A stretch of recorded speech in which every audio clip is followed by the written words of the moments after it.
And then finally in hand number 32, I get dealt pocket sevens in the big blind.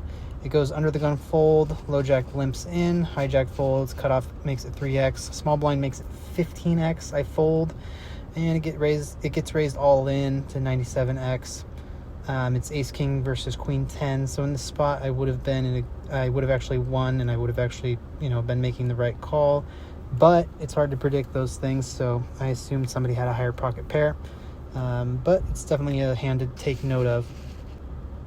My next hand is pocket sevens again, and this time I'm in the small blind. Low jack, who raised queen 10 last hand, raises to 3x. Button calls, so do I in the big blind. Flop comes 4-3 king with 2 hearts. I act first and checked.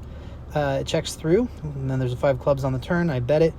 Jack of clubs on the river. I check and fold to a 19x bet. In hand number 34, I get dealt pocket tens.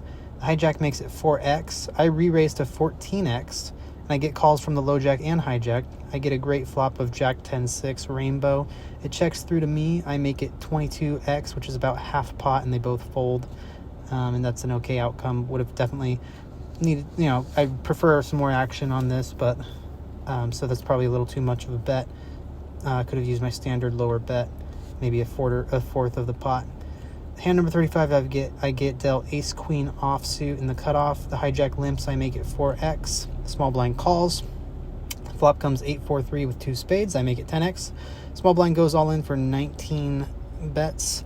I call and lose to a pair of threes after the turn is a board pairing 4 and then a 6 on the river. He was holding queen 3 off.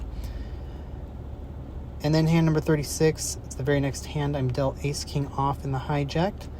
And there's a limp from the undergun 1 player and a raise to 2x by the low jack.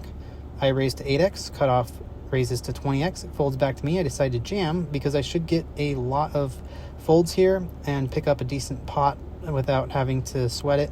Cutoff does call with ace 10 and crushes my soul. This is a hand that I thought, he definitely should have folded. Bad play on him, and so as you can see, I lose another buy-in, but in a sense, I think I played much better, and this is a spot that you really want to be in. I'm 70% to win on this hand, but instead I go home empty-handed.